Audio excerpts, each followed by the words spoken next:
Hello guys, welcome to the channel. നമ്മൾ ഇന്ന് പഠിക്കാൻ പോകുന്നത് ജാവാസ്ക്രിപ്റ്റ് ടൈമേഴ്സിനെ കുറിച്ചാണ്. ഇത് ഫ്രണ്ട് ആൻഡ് ഫ്രെയിംവർക്സിലും Node.js-ലും എല്ലാത്തിലും ഒരുപോലെ യൂസ്ഫുൾ ആയിട്ടൊരു സാധനമാണ് ടൈമേഴ്സ് എന്ന് പറയുന്നത്. അപ്പോൾ നമ്മൾ എന്തൊക്കെ ടൈമേഴ്സ് ആണ് നമ്മൾ പഠിക്കാൻ പോകുന്നത് നോക്കാം. ഫസ്റ്റ് ടൈമേഴ്സിനകത്ത് set time out, zero delay, set interval and set immediate, clear interval, recursive set time out. ഇത്രയും സാധനങ്ങൾ നമുക്ക് ഇമ്പോർട്ടൻറ്റ് ടോപ്പിക്സ് ആണ്. അതായത് നമ്മൾ ഒരു ഫംഗ്ഷൻ എക്സിക്യൂഷൻ ടൈമിൽ നമുക്ക് അതിന്റെ എക്സിക്യൂഷൻ മാനേജ് ചെയ്യാനോ അല്ലെങ്കിൽ അതിന്റെ ടൈമിങ്സ് ഒക്കെ മാനേജ് ചെയ്യാനും അതുപോലെ ഡിലേ നടത്താനും ഒക്കെയുള്ള കാര്യങ്ങൾക്കൊക്കെ എല്ലാത്തിനും നമ്മൾ ടൈമേഴ്സ് മെയിനായിട്ട് യൂസ് ചെയ്യുന്നതാണ്. ഓൾമോസ്റ്റ് എല്ലാ പ്രൊജക്ട്സിലും നമ്മൾ മെയിനായിട്ട് ചെയ്യേണ്ടി വരുന്ന ഒരു ഫംഗ്ഷനാലിറ്റിയാണ് ഈ ടൈമേഴ്സ് എന്ന് പറയുന്നത്. നമുക്കപ്പോൾ ടൈമേഴ്സ് എന്താണെന്ന് ക്ലിയർ ആയിട്ട് പഠിക്കാം. ജാവാസ്ക്രിപ്റ്റിൽ നമ്മളൊരു ഫംഗ്ഷൻ എഴുതിയിട്ട് ആ ഫംഗ്ഷന്റെ എക്സിക്യൂഷൻ കുറച്ച് ഡിലേ ആക്കണമെന്നുണ്ടെങ്കിൽ അതിനായിട്ട് നമുക്ക് സെറ്റ് ടൈം ഔട്ട് യൂസ് ചെയ്യാം. എക്സാമ്പിൾ പറഞ്ഞ് നമ്മളൊരു ഫംഗ്ഷൻ എഴുതുന്നു. ഈ ഫംഗ്ഷൻ്റെ നമ്മളൊരു ടൈം ഔട്ട് സെറ്റ് ചെയ്യുന്നു, സെറ്റ് ടൈം ഔട്ട്. അപ്പോൾ ഇതിൻ്റെ അകത്ത് സെറ്റ് ടൈം ഔട്ട് എന്ന് പറഞ്ഞ ഫംഗ്ഷൻ്റെ അകത്ത് നമ്മളൊരു ആരോ ഫംഗ്ഷൻ എഴുതി ഈ ഒരു എമൗണ്ട് ആണ് എത്ര സെക്കൻഡാണ് ഡിലേ ആക്കുന്നത് പറയുന്നത്. 2000 മില്ലി സെക്കൻഡ്, 2 സെക്കൻഡാണ് ഇത് ഡിലേ ആക്കുന്നത്. അപ്പോൾ ഈ 2 സെക്കൻഡ് കഴിഞ്ഞിട്ട് ഇതിൻ്റെ അകത്ത് എഴുതിയേക്കുന്ന കോഡ് എക്സിക്യൂട്ട് ആവുള്ളൂ. നമുക്കൊരു കൺസോൾ ലോഗ് ചെയ്ത് നോക്കാം. This executes after 2 seconds. Okay, ഇനി നമ്മൾ ഈ ഫംഗ്ഷനെ കോൾ ചെയ്ത് കഴിഞ്ഞാൽ എന്ത് പറ്റും? നമുക്കിത് ഫസ്റ്റ് കൺസോൾ എടുക്കാം. കൺസോൾ എടുത്തു.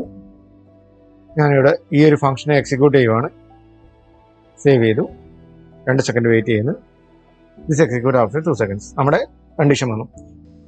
ഇനി ഇതേപോലെ തന്നെ സെറ്റ് ടൈം ഔട്ട് ഫംഗ്ഷൻ നമുക്ക് ഡയറക്റ്റ് ഇതിൻ്റെ അത് വിളിക്കാം. അതായത് നമ്മൾ ഇവിടുന്ന് സെറ്റ് ടൈം ഔട്ട് എടുത്ത് കളയെന്ന് വിചാരിക്കാം. സെറ്റ് ടൈം ഔട്ട് എടുത്ത് കളഞ്ഞു. എന്നിട്ട് ഈ സെറ്റ് ടൈം ഔട്ട് നമ്മൾ പുറത്ത് വിളിക്കാമെന്ന് വിചാരിക്കാം. സെറ്റ് ടൈം ഔട്ട് നമ്മുടെ ഫംഗ്ഷന് ഇപ്പോൾ 2000 മില്ലി സെക്കൻഡ്സ് എന്ന് പറഞ്ഞാൽ നമ്മൾ വിളിച്ചു കഴിഞ്ഞാൽ നമുക്കിവിടെ ഡയറക്റ്റ് ഫംഗ്ഷന്റെ പേര് കൊടുക്കാം. ടെസ്റ്റ് എന്നുള്ള ഫംഗ്ഷൻ നമ്മൾ മുകളിൽ എഴുതി വെച്ചേക്കുന്ന ടെസ്റ്റ് എന്നുള്ള ഫംഗ്ഷൻ. നമുക്ക് ഇതിൻ്റെ അകത്ത് എക്സാമ്പിൾ ഒരു നെയിം കൊടുക്കാൻ നോക്കുക. നെയിം എന്ന് പറഞ്ഞൊരു പാരാമീറ്റർ കൊടുക്കുകയാണ്. ആ പാരാമീറ്റർ നമുക്ക് ഇവിടെ ഡിസ്പ്ലേ ചെയ്യണം. അപ്പം ഹലോ പ്ലസ് നെയിം. ഓക്കെ, ഈ പാരാമീറ്റർ നമുക്കിവിടെ ഡിസ്പ്ലേ ചെയ്യണം എന്നുണ്ടെങ്കിൽ ഈ പാസ് ചെയ്തേക്കുന്ന പാരാമീറ്റേഴ്സ് ഇതിൻ്റെ അകത്തോട്ട് നമുക്ക് സെറ്റ് ടൈം ഇട്ടുള്ളത് ഡയറക്റ്റ് ആയിട്ട് പാസ് ചെയ്ത് കൊടുക്കാം. ഏജിലൂടെയാണ് ഞാൻ പാസ് ചെയ്ത് കൊടുക്കുക എന്ന് വിചാരിക്കാം. Name, age. Okay, you are എത്ര ഏജ് ആണോ ഇവിടുന്ന് വരുന്ന ഏജ്, ആ ഏജ് അതുപോലെ സെറ്റ് ആയിട്ട് കിട്ടും. ഓക്കെ, അപ്പോൾ ഇവിടെ നെയിം എന്ന് പറഞ്ഞ പാരാമീറ്റർ, ഏജ് എന്ന് പറയുന്ന പാരാമീറ്റർ നമ്മൾ പാസ് ചെയ്ത് കൊടുക്കാം. നെയിമിന് ഞാനിപ്പം എൻ്റെ പേര് കൊടുക്കുന്നു, ഏജ് ഇപ്പം 30 എന്ന് കൊടുക്കുന്നു. 2 seconds കഴിഞ്ഞിട്ട് ഇത് എക്സിക്യൂട്ട് ആവണം. 2 seconds എക്സിക്യൂട്ട് ആയി കഴിയുമ്പോഴത്തേന് ഈ നെയിം എന്ന് പറയുന്നത് നമ്മൾ കൊടുത്തേക്കുന്ന ഏജ് എന്ന് പറയുന്ന വാല്യൂ ഇവിടെ നമുക്ക് വന്നിട്ട് കൺസോൾ ലോഗ് ചെയ്യേണ്ടതാണ്. പക്ഷേ ഒരു ചെറിയ പ്രശ്നമുണ്ട്. ഇത് ആരോ ഫംഗ്ഷൻ അല്ല. ഇത് സെറ്റ് ടൈം ഔട്ടിനകത്ത് നമ്മൾ ഫംഗ്ഷനാണ് പാസ് ചെയ്യുന്നതെങ്കിൽ ഡയറക്റ്റ് നമ്മൾ ഫംഗ്ഷൻ്റെ പേര് മാത്രം പാസ് ചെയ്താൽ മതി. ഓക്കെ, ഫംഗ്ഷന്റെ പേര്, എത്ര സെക്കൻഡ് ആണ് ടൈം ഔട്ട്, അതേപോലെ അതിനകത്ത് പാരാമീറ്റേഴ്സ് എന്തെങ്കിലും ഉണ്ട്. അത് ഡയറക്റ്റ് ഇങ്ങനെ നമുക്ക് വിളിക്കാനും പറ്റും. ടൈം ഔട്ട് വെച്ചിട്ട് ടൈം ഔട്ടിനകത്ത് ഒരു ഫംഗ്ഷനെ വിളിച്ചിട്ട് അതിന്റെ പാരാമീറ്റേഴ്സ് പാസ് ചെയ്യാൻ പറ്റും. ഇപ്പൊ സേവ് ചെയ്ത് നോക്കിയേ. സേവ് ചെയ്ത് കഴിഞ്ഞാൽ നമുക്ക് 2 seconds കഴിയുമ്പോഴത്തെ നമുക്ക് ഇങ്ങനെ ഔട്ട്പുട്ട് കിട്ടും. ക്ലിയർ ആയോ? ഇതാണ് സെറ്റ് ടൈം ഔട്ട് എന്ന് പറയുന്നത്. നമുക്ക് ഇന്റർവെൽസ് സെറ്റ് ചെയ്യാം, അതിനകത്ത് പാരാമീറ്റേഴ്സ് പാസ് ചെയ്യാം. Set time out. ഇനി രണ്ടാമത്തേന്ന് പറയുന്നത് എന്താണ്? Zero delay.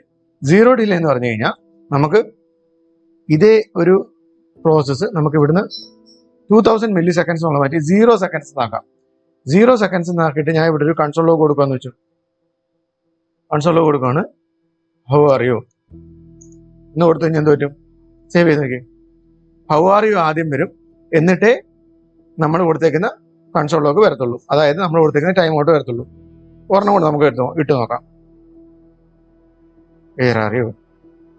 കണ്ടോ, നമ്മൾ കറണ്ട് എക്സിക്യൂഷനിലുള്ള ലിസ്റ്റ് ഓഫ് കാര്യങ്ങൾ കഴിഞ്ഞ ഉടനെ ഇമ്മീഡിയറ്റ് ആയിട്ട് നമ്മുടെ ടൈം ഔട്ട് കൊടുത്തേക്കുന്ന ഫംഗ്ഷൻ എക്സിക്യൂട്ട് ആവും. ഗുഡ്. കണ്ടോ, how are you, where are you, I'm good കഴിഞ്ഞിട്ട് മാത്രമാണ് നമ്മുടെ ഈ സെറ്റ് ടൈം ഔട്ടിൻ്റെ അകത്തുള്ള ടെസ്റ്റ് ഫംഗ്ഷൻ എക്സിക്യൂട്ട് ആയേക്കുന്നത്. ഇതാണ് സീറോ ഡിലേ എന്ന് പറയുന്നത്. അതായത് ഇത് വെച്ചിട്ട് നമുക്ക് ഡിലേ ഒന്നും ഇല്ലാതെ തന്നെ ഇമ്മീഡിയറ്റ് ആയിട്ട് ഇപ്പോൾ എഴുതി വെച്ചേക്കുന്ന ലൈൻസ് ഓഫ് കോഡ്, അതായത് നമ്മുടെ അടുത്ത സെറ്റ് ഓഫ് എക്സിക്യൂഷൻസ് ഇല്ലേ, അതെല്ലാം റണ്ണായി കഴിഞ്ഞാൽ ഉടനെ ഇമ്മീഡിയറ്റ് ആയിട്ട് റൺ ആവണമെന്നുണ്ടെങ്കിൽ സീറോ ഡിലേ എന്ന് പറഞ്ഞാൽ ഫംഗ്ഷനായിട്ട് നമുക്ക് യൂസ് ചെയ്യാം. അതിനായിട്ട് ഇവിടുന്ന് 0 ഇട്ട് കൊടുത്താൽ മതി. ഇനി ഇതേപോലെ തന്നെ ഒരു സാധനമാണ് സെറ്റ് ഇമ്മീഡിയറ്റ് എന്ന് പറയുന്നത്. ചില ബ്രൗസേഴ്സിൽ, അതായത് ഇന്റർനെറ്റ് എക്സ്പ്ലോറർ അതേപോലെ എഡ്ജിന്റെ അകത്തൊക്കെ ഈ സെറ്റ് ടൈം ഔട്ട് അല്ലെങ്കിൽ സീറോ ഡിലേക്ക് പകരമായിട്ട് നമുക്ക് യൂസ് ചെയ്യാൻ പറ്റുന്ന സാധനമാണ് സെറ്റ് ഇമ്മീഡിയറ്റ് എന്ന് പറയുന്നത്. അതിൻ്റെ അതിലുള്ളൊരു ഫംഗ്ഷൻ, അതിന്റെ സപ്പോർട്ട് ചെയ്യുന്ന ഒരു ഫംഗ്ഷനാണ് സെറ്റ് ഇമ്മീഡിയറ്റ്. പക്ഷേ ഇത് സ്റ്റാൻഡേർഡ് വേ അല്ല, അതിന് മാത്രമേ സപ്പോർട്ട് ആവത്തുള്ളൂ. ഇന്റർനെറ്റ് എക്സ്പ്ലോററിനും അതുപോലെ എഡ്ജിനും മാത്രമേ സപ്പോർട്ട് ആവുള്ളൂ. അതുകൊണ്ട് തന്നെ നമ്മൾ സീറോ ഡിലേ യൂസ് ചെയ്യുന്നതായിരിക്കും നല്ലത്, ഗ്ലോബലി സപ്പോർട്ട് ആവാൻ വേണ്ടി എല്ലാ ബ്രൗസേഴ്സിലും. ഓക്കെ, അടുത്തത് സെറ്റ് ഇന്റർവെൽ ആണ്. സെറ്റ് ഇന്റർവെൽ എന്ന് പറഞ്ഞാൽ ഒരു പെർട്ടിക്കുലർ സെറ്റ് ഓഫ് ഇന്റർവെല്ലിൽ നമുക്കൊരു ഫംഗ്ഷനാലിറ്റി റൺ ആയിക്കൊണ്ടിരിക്കണം. അതിനാണ് നമ്മൾ സെറ്റ് ഇന്റർവെൽ യൂസ് ചെയ്യുന്നത്. നമുക്ക് എന്ത് ചെയ്യാം, നമുക്കിത് കമന്റ് ചെയ്തിട്ട് നമുക്ക് ഈ ഫംഗ്ഷനെ ഡയറക്റ്റ് വിളിക്കാം. എന്നിട്ട് നമ്മൾ ഇത് സെറ്റ് ഇന്റർവെൽ കൊടുക്കാം.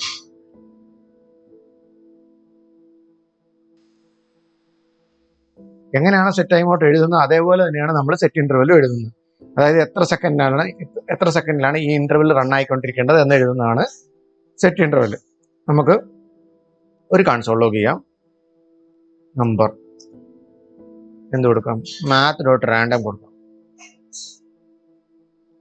സേവ് ചെയ്ത് നോക്കി. എല്ലാ 2 സെക്കൻഡിലും ഒരു റാൻഡം നമ്പർ വെച്ചിട്ട് ഇത് നമുക്ക് ഇന്റർവെല്ല് ഓരോ ഇന്റർവെല്ലിലും നമുക്ക് തന്നുകൊണ്ടിരിക്കും അല്ലേ. ഇപ്പൊ 2 സെക്കൻഡ് മതി, ഞാൻ 1 സെക്കൻഡ് ആക്കാന്ന് വെച്ചു. ക്ലിയർ ആയിട്ട് 1 സെക്കൻഡ് ആക്കി. ഓരോ സെക്കൻഡിലും ഇത് നമുക്കൊരു റാൻഡം നമ്പർ തന്നുകൊണ്ടിരിക്കും. ഓക്കെ, math.random എന്ന് പറയുന്നത് ബിൽറ്റ് ഇൻ ഒരു ഫംഗ്ഷൻ ആണ്. നമുക്ക് അത് വെച്ചിട്ട് നമുക്ക് റാൻഡം നമ്പേഴ്സിനെ ജനറേറ്റ് ചെയ്യാൻ പറ്റും. അപ്പം സെറ്റ് ഇന്റർവെലും സെറ്റ് ടൈം ഔട്ട് നമ്മൾ ഡിഫറൻസ് എന്ന് പറഞ്ഞാൽ സെറ്റ് ടൈം ഔട്ട് ഒരു നമ്മൾ കൊടുത്തേക്കുന്ന ടൈം സെക്കൻഡ്സ് കഴിയുമ്പോഴത്തേന് ആ ടൈം ഔട്ട് ആയിപ്പോൾ പിന്നീട് അതിന്റെ എക്സിക്യൂഷൻ ഉണ്ടാവില്ല. പക്ഷെ എക്സിക്യൂഷൻ കഴിഞ്ഞിട്ട് അതോടെ നിർത്തും. പക്ഷെ സെറ്റ് ഇന്റർവെൽ എന്ന് പറഞ്ഞാൽ ഓരോ നമ്മൾ കൊടുത്തേക്കുന്ന ടൈമിനനുസരിച്ച് ടൈം ഫ്രെയിമിനനുസരിച്ച് പിന്നെ ഇത് റൺ ആയിക്കൊണ്ടിരിക്കും. ക്ലിയർ ആയോ? ഇതാണ് സെറ്റ് ഇന്റർവെൽ. ഇനി ക്ലിയർ ഇന്റർവെൽ ഉണ്ട്. നമുക്കിപ്പം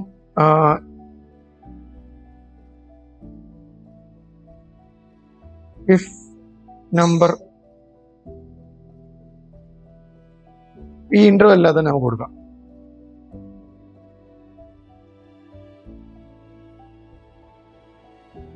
math.random എടുത്ത് നമുക്കൊരു വേരിയബിളിലേക്ക് സ്റ്റോർ ചെയ്യാം.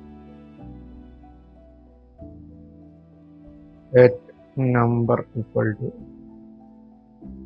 if number greater than 0.50 then clear interval.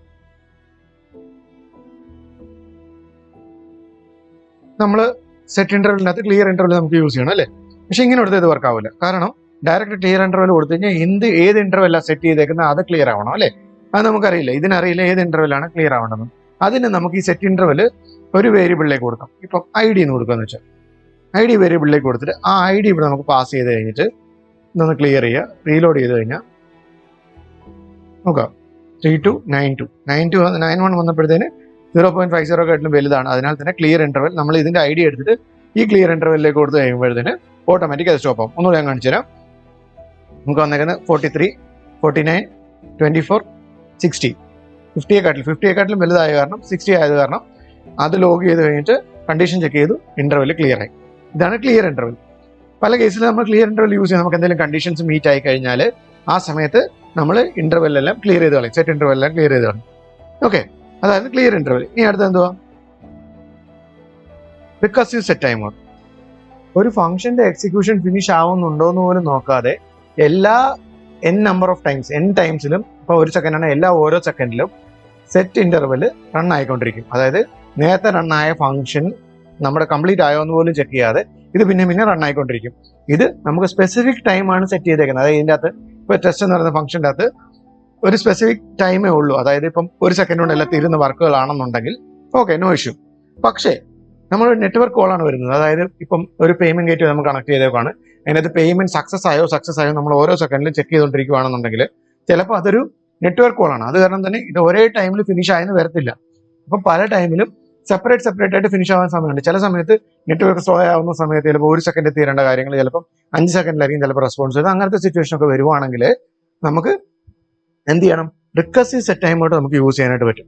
അതായത് സെറ്റ് ഇന്റർവെൽ യൂസ് ചെയ്ത് കഴിഞ്ഞാൽ ഓരോ സെക്കൻഡിൽ അത് കോൾ ചെയ്തുകൊണ്ടിരിക്കും, മറ്റേ പഴയ ഓപ്പറേഷന് വെയിറ്റ് ചെയ്യാതെ അങ്ങനത്തെ പ്രശ്നങ്ങളൊക്കെ വരും. അതിന് പകരമായിട്ട് ഓപ്പറേഷൻ ഫിനിഷ് ആയിട്ട് അടുത്ത ഓപ്പറേഷൻ ചെയ്യണമെന്നുണ്ടെങ്കിലോ അല്ലെങ്കിൽ അടുത്ത ഫംഗ്ഷനാലിറ്റി ചെയ്യണമെന്നുണ്ടെങ്കിലോ നമുക്ക് റിക്കർസീവ് സെറ്റ് ടൈം ഔട്ട് നമുക്ക് കോൾ ചെയ്യാനായിട്ട് വരും. നമുക്ക് എക്സാമ്പിൾ പറഞ്ഞാൽ നമുക്കിവിടെ ഒരു സെറ്റ് ടൈം ഔട്ട് ചുമ്മാ അത് നമ്മൾ ക്രിയേറ്റ് ചെയ്തേക്കുന്നത് ഇതിനകത്ത് ജസ്റ്റ് കൺസോൾ ലോഗ് ചെയ്തേക്കുന്നത് റിക്കർസീവ് സെറ്റ് ടൈം ഔട്ട് എന്ന് പറഞ്ഞിട്ടുണ്ട്. അതെന്തെങ്കിലും കൺസോൾ ലോഗ് ചെയ്യാം. നമ്മൾ ടെസ്റ്റ് ഫംഗ്ഷൻ കോൾ ചെയ്യുന്നു 1000 മില്ലി സെക്കൻഡ്സിൽ അല്ലേ, അതായത് 1000 മില്ലി സെക്കൻഡ്സിൽ ഈ ഒരു ഫംഗ്ഷൻ കോളായി, അതായത് ഒരു സെക്കൻഡ് കഴിഞ്ഞപ്പോഴത്തേന് ടൈം ഔട്ട് ആയി പോയി. ഇനി ഇതിനകത്ത് എന്തെങ്കിലും ഫംഗ്ഷനാലിറ്റി നടക്കുവാണ്, ആ ഫംഗ്ഷനാലിറ്റി നടന്നതിന് ശേഷം മാത്രമേ ഇത് എക്സിക്യൂട്ട് ചെയ്യാവൂ എന്നുണ്ടെങ്കിൽ നമുക്ക് ഇതിനകത്ത് സെറ്റ് ടൈം ഔട്ട് ഇന്റേണലി കൊടുക്കാം. ഇന്റേണലി സെറ്റ് ടൈം ഔട്ട് കൊടുക്കാനായിട്ട് നമ്മൾ സെയിം ടെസ്റ്റ് ഫംഗ്ഷൻ തന്നെ കോൾ ചെയ്യുക, 1000 മില്ലി സെക്കൻഡ്സ് കൊടുത്തു കഴിഞ്ഞാൽ ഈ ടൈം ഔട്ട് സെറ്റായി എക്സിക്യൂട്ട് ആയതിനു ശേഷം മാത്രമേ, ഇപ്പം ലൂപ്പാണ് ഇവിടെ സെറ്റ് ടൈം ഔട്ടിനായിട്ടും സെറ്റ് ഇന്റർവെൽ ആണെങ്കിൽ പോലും ഇത് ലൂപ്പ് ആണെങ്കിലും ഈ ഒരു ടൈം ഔട്ട് എക്സിക്യൂട്ട് ആയതിനു ശേഷം മാത്രമേ അടുത്ത ലൂപ്പ് റൺ ആവുള്ളൂ. ക്ലിയർ ആയോ? അതായത് ടൈം ഔട്ട് നമ്മൾ സെറ്റ് ഇന്റർവെൽ ആണെങ്കിൽ എല്ലാ ഓരോ സെക്കൻഡാണ് കൊടുത്തേക്കുന്നത്, എല്ലാ ഓരോ സെക്കൻഡിലും അത് റൺ ആയിക്കൊണ്ടിരിക്കും. നേരത്തെ ഫംഗ്ഷന്റെ എക്സിക്യൂഷൻ ഫിനിഷ് ആവുന്നതിന് മുമ്പ് തന്നെ ചിലപ്പോൾ റൺ ആയെന്നിരിക്കും. പക്ഷേ ഈ ഒരു കേസ് വരുമ്പോൾ ഈ ടൈം ഔട്ട് 1 സെക്കൻഡ്, ഇതിന്റെ വർക്ക് കഴിഞ്ഞിട്ട് 1 സെക്കൻഡ് ഇത് വെയിറ്റ് ചെയ്ത് കഴിഞ്ഞിട്ട് മാത്രമേ അടുത്ത ലൂപ്പ് എക്സിക്യൂട്ട് ആവുള്ളൂ. അതുകൊണ്ട് തന്നെ നിങ്ങൾക്ക് ആ ഒരു ഉറപ്പ് കിട്ടും ഇത് റണ്ണായിട്ട് അടുത്ത് റൺ ആവുക എന്നുള്ള രീതിയിൽ. ക്ലിയർ ആയോ?